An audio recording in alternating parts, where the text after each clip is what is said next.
part is actually installing all these little base parts. What I've done is I've measured from the center at 4.5 inches and marked the 2x4 on the bottom and also on the underside of the top 2x4. Again, these have little gripping cones which you will run along the imaginary center line of the 2x4, and I just place this so that I can see the line underneath through the screw hole.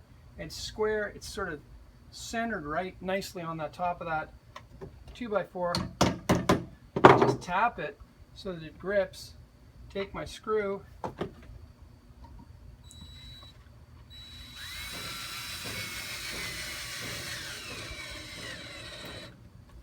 and we repeat the process.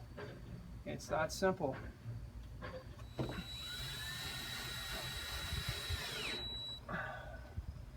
And that's that. Once you've got all these bases in place, top and bottom, you're ready to come along with your balusters, which just snap in like that. It's a really very cool system. But before we do that, we're going to take our decorative covers, slide them on, make sure that the male tongue is facing the female opening.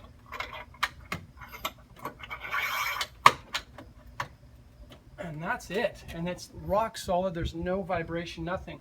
Just it locks. It's like a friction lock, and you'll actually hear it snap lock when you're done.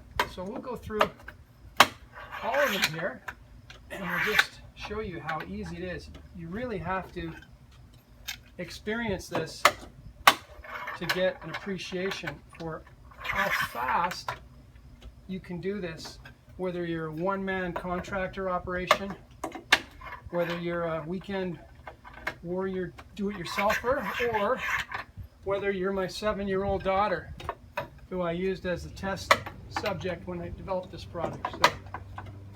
So that's a Snap Lock system.